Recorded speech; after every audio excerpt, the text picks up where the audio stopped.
Hello, good morning everyone. आज मला उठायला खूप लेट झाले होते.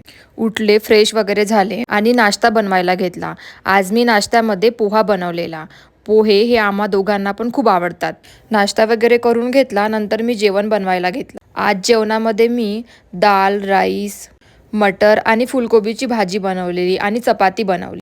खूप दिवसापासनं दाल भात नव्हतं खाल्लं, म्हणून विचार केला की आज दाल भात खावं. जेवण वगैरे बनवून झालं, नंतर किचन ओटा क्लीन केलं आणि ते ऑफिसला जायला निघाले, त्यांना बाय बाय केलं. आज मला हेअर वॉश करायचे होते. मी केसांना छान ऑइल लावून घेतलं, छान मसाज केली. खूप रिलॅक्स वाटत होतं.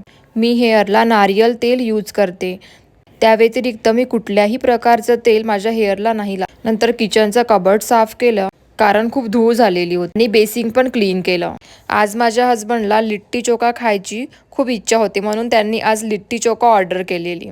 मी पण आज जेवणामध्ये वांग्याची भाजी, डाळ, राईस, त्यानंतर चपाती, सॅलेड हे सगळं बनवलेलं आणि आजचं जेवण खूप छान झालेलं, म्हणून आम्ही दोघांनी पण पोट भरून जेवण केलं.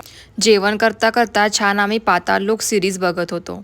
2 वीक आधी आम्ही ती सिरीज स्टार्ट केली आणि अजून पण ती सिरीज आम्ही कंप्लीट नाही केलेली, कारण आम्हाला टाईमच नव्हता भेटत. फायनली आज ही सिरीज कंप्लीट होणार.